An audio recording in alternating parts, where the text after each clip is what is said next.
Hey everybody, how are you? Hope you're doing well. Do me a favor before we get started, hit that like button. If you're not a subscriber, hit the subscribe button and notification bell next to it so that you will not miss an episode.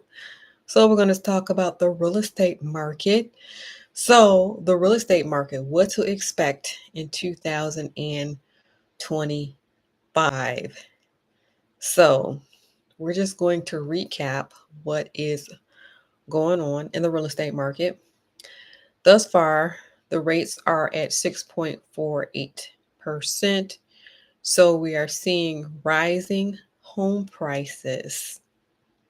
However, for motivated sellers, there are sellers out here that are actually slashing their rates by 10,000, by 20,000, by 30,000 because they just want to get out of that house. So you're seeing that also. So you're seeing rising home prices, but you're also seeing sellers out here that are slashing their rates.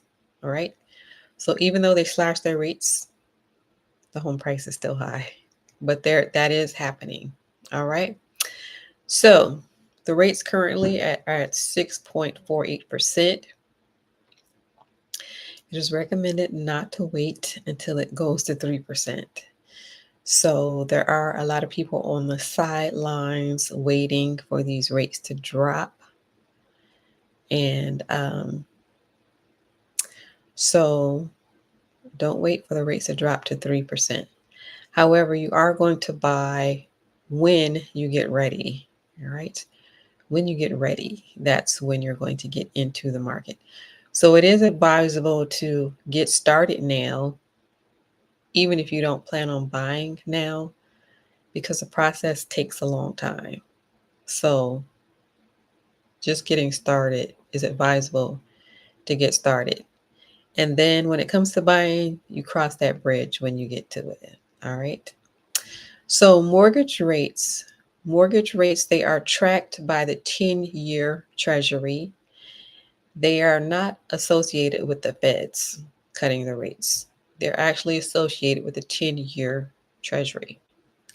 So as far as inventory is tight right now.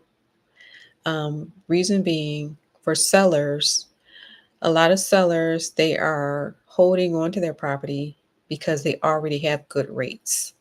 So they bought their homes when the rates were 3%, like we mentioned. Some have 2%, some have 4%.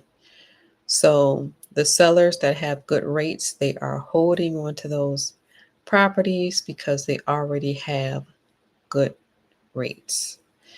As far as the buyers go, we are in an unaffordability crisis. Um, so we are finding that the prices of the homes are surging. Now, for people that already have property, this surging is a good thing, as you know. Inflation is a good thing for people who already have property.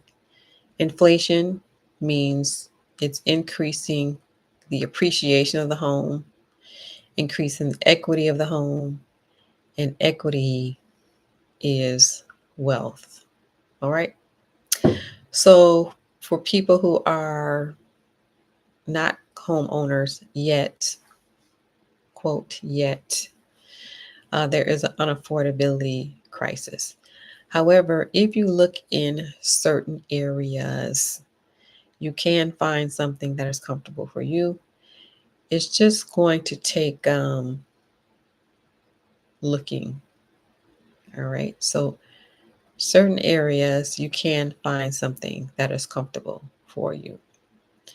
So, as far as buyers go, you want to look for assistance programs. There are assistance programs out here that are going to help with closing costs. Also, as far as buying goes, when it comes to getting loans, say for example, you're going through the banking system. So, what does the banking system care about? They care about your credit score.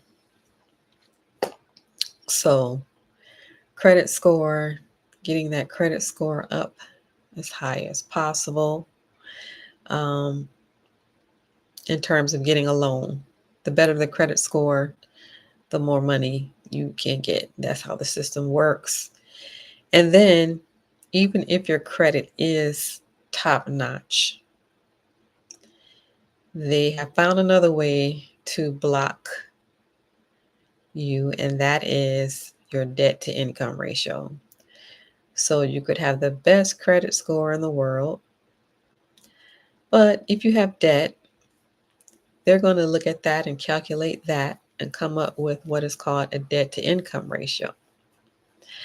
And if you are over this number, if you're over this certain number, they're going to limit how much money you can take out as far as getting a loan.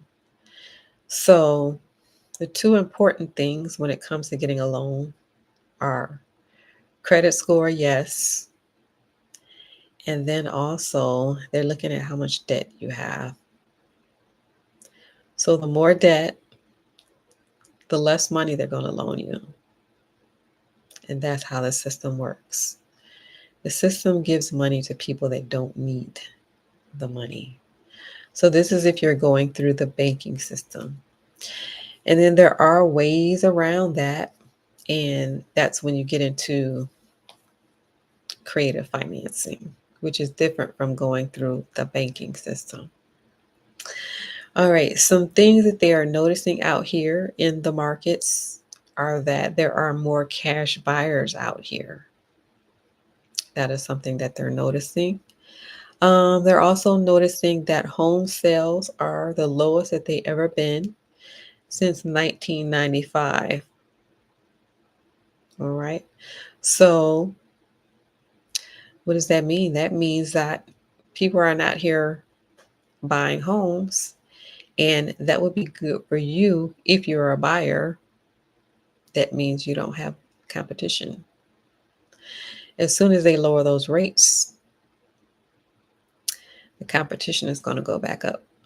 But right now, there's no competition because the home sales are the lowest they've been since 1995.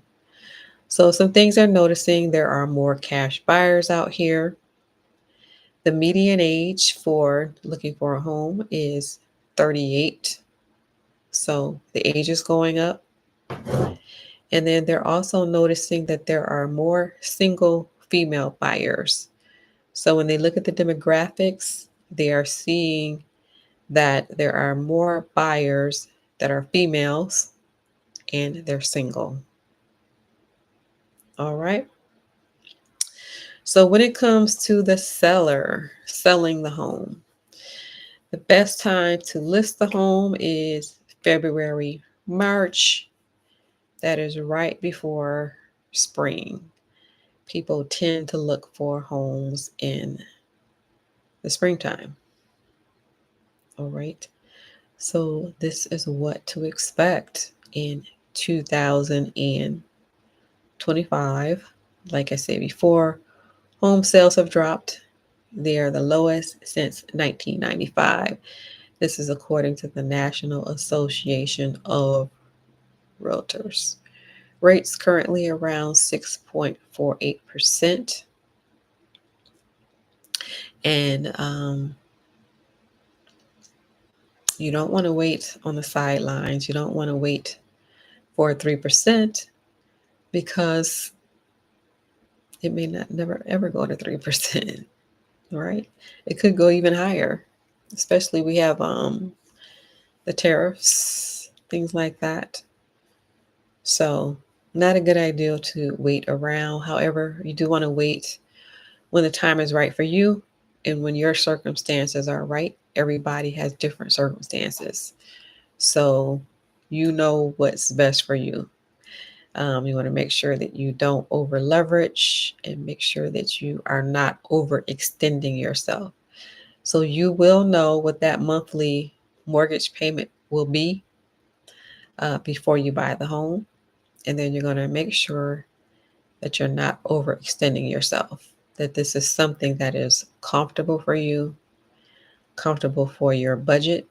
And then you're going to take account of all the expenses, not just the mortgage, but all of the expenses. All right. So thank you for watching. Hit the like button on your way out, and I'll see you on the next video.